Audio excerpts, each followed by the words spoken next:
Hey guys, this morning has started with a breakfast at the local pub and it was lovely. I caught up with a friend who I hadn't seen for a long time and I am now about to get on with watching FP1 from Russia just to see how that goes, see what news may come of it. Probably very little in the first practice session, I would have thought, but we'll watch it anyway. And look, I need to just perhaps explain, just let me quickly put this battery in charge, hang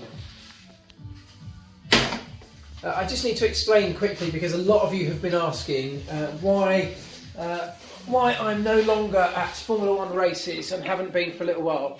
Well look, I have been freelance for a number of years, and as most of you know, I have done around about half of the Grand Prix each season. Most of those have been with Sky Sports. Sky are changing the way they do things over the next year and coming years as they go exclusive. They've got a new boss in town, and as things stand, I am not, I don't think, going to be part of those future plans. That's a shame for me because I've always enjoyed working with them. It's been an absolute honour and a pleasure and an education to work with such a high calibre organisation, and the product that they make, their Formula One product at Sky, I believe is second to none. So it's been a real great time of it. No hard feelings at all with Sky. It's been great, but I will be spending less time certainly with them. Who knows what the future will hold in terms of going to races, because never say never. I could be back at Sky, I could be doing stuff for other people. We will wait and see. So there we go. It gives me more time to work on this YouTube channel and to do some of the other things that I've got going on, of which there are lots. Some of them are quite exciting. So I'm not sad about it. It's a shame not to be there because I love being at the races, but hopefully I can still bring you some great content right here on this channel without actually being present at the races for now. But who knows what the future might hold. So not a huge amount to be learned, as expected perhaps from FP1. The top of the timesheets are pretty close, but no one really gets into it until FP2. No one turns things up because often temperatures are a bit cooler, the track is obviously a lot greener, people are often doing aero runs, even some of the race drivers are not in the cars in FP1. So it's more about systems checks, it's more about getting a kind of very rough baseline set up, making sure the driver's comfortable in the car, running some of the aero rakes that you see on the cars, doing some little minor tests and experiments that the aero department or the R&D department back in your factory have asked you to go and complete. That tends to be what FP1 is about most of the time. FP2 is when we start really cranking things up, we start really going through race and qualifying programs and really dialing things in for the rest of the weekend. So expect more later on this afternoon. A couple of bits of news to come out, I guess. Well, first of all, great news, I guess. If you're a fan who uses the F1 timing app, there was uproar, understandable uproar, after the last Grand Prix because they rolled out this update to the app which just ruined the user experience in terms of looking at the timing page. I mean, it was awful. It was a terrible update as a fan, from a fan's point of view, and that was the point. They didn't really consult fans. They didn't take the experience of a fan. Formula One fans are knowledgeable. Formula One fans are passionate. And data is a huge part of what a Formula One fan needs to follow this sport if you're going to follow it down to the finer details.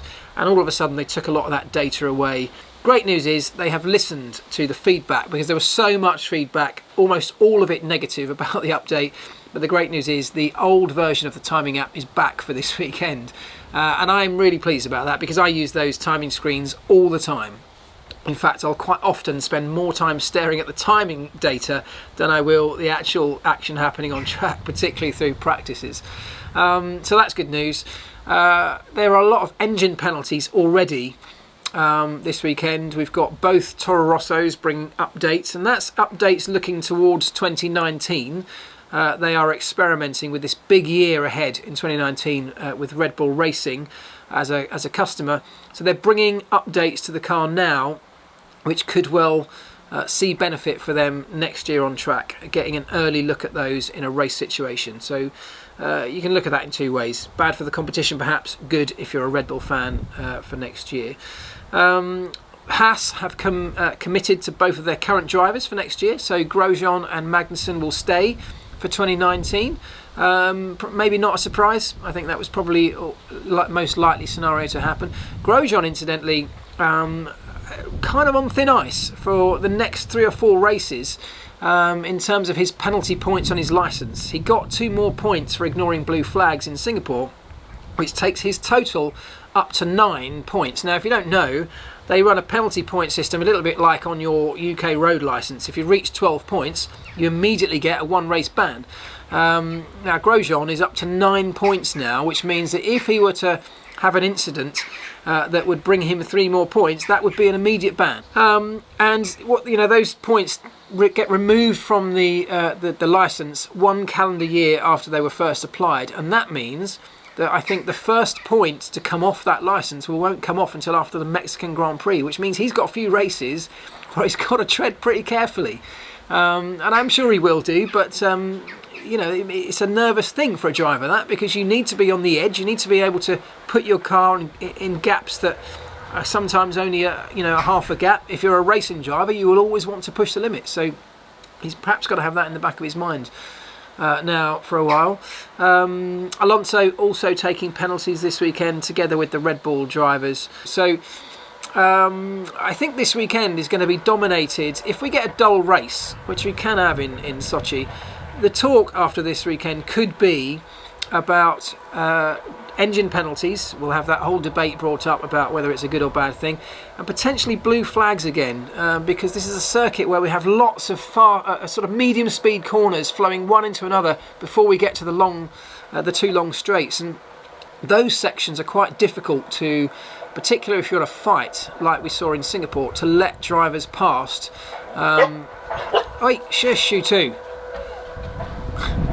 Those sections of a circuit are quite tricky to allow a driver past if you've got a faster car coming up behind you, and I hope that doesn't end up dominating periods of this race. I hope it doesn't, because the blue flag debate is one that comes up all the time. You lot ask me all the time, what do I think of blue flags? I'd love to see blue flags go from Formula 1. I'd love to see them get rid of, but I think the situation we have with the current cars, where we've got it so difficult to follow each other, and again highlighted in Singapore, particularly by Bottas trying to follow Nico Hülkenberg, couldn't even get close enough to Hülkenberg's car to trigger the blue flag situation. Because of that aero situation, I think we need blue flags, because even though you've got a faster car and you might be coming up to lap the car in front, it's not a given that you can get past with the way things are. So I think blue flags should go, but only in conjunction with this big reset of the rules. And maybe 2019, if the aero reg changes for 2019 do what we hope and think they might do, perhaps then we can start looking again at the blue flag situation. So in between the 2 practice sessions today, I'm off to meet Leo for lunch in town at one of our favourite restaurants. Here he comes.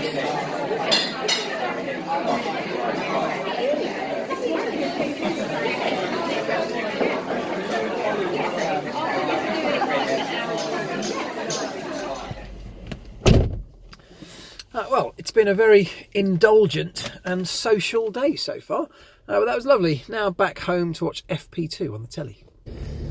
Leo's a total legend. I love him. Obviously, I love him to bits. He's my son. But over the years, we've grown to be to find that we've got so many common interests. And none of my children, I've got 4 children, not one of them are even the slightest bit interested in Formula 1. Really, Rex possibly to a tiny bit, but only if there's something really exciting happening. So none of them are following in my footsteps of kind of having a real intense passion for engineering or motorsport. But Leo has got this really intense passion for technology, and he's a bit of a tech geek like me. He also loves skateboarding, so we've kind of grown up over the years to have a number of really common interests, and it's really great now that he's 16 years old now. Now he's reached an age where he's completely independent. He's just started college, and we can go and meet up for things like lunches and drinks every now and again. I love it. So pretty much normal service resumed in FP2. As expected, Mercedes dominated by quite some margin, I think. I've still got to go through the times through the longer runs and kind of extrapolate the relevant lap times, just to sort of get a better picture of whose race pace or how the order of race pace pans out. This is what I normally do on a Friday. The ultimate qualifying pace, of course, is easy, but to manage to understand the race pace, you need to take a set of laps on the same tyre, on the same run, and take out any anomalies like weird laps where there were traffic and things like that. And from that, you can find an average race pace lap time and more or less a picture of what the tyre deg looks like on each particular car. So I will try and do that and get a better idea of that. Maybe pop some thoughts on social media when it comes to that. But yeah, it looks like Mercedes are very much in the driving seat, so to speak. I always think this bit of tarmac here looks like Eau Rouge, don't you think? Maybe you can't see it on the video, I don't know. It just reminds me of coming up here into this sort of sweeping left of Eau Rouge and then right up the hill. Anyway, I'm always doing stupid things like that, finding sections of a racetrack on the roads that I'm driving, or places that remind me of sections of a racetrack. Give me a thumbs up when the end of the video is, and then I'll go hi. Okay. So I hope you all have a great weekend. Enjoy the Grand Prix. Let's hope it's a good one, and I'll speak to you all on Monday. Don't forget, if you've got any questions for Monday's Ask Elvis video, please use the hashtag Ask Elvis, either on the comments section down below here in this video or on any of my social media channels. That would be great, and yeah, I'll talk to you then. Cheers. Right, that's the end of the video, Ginger.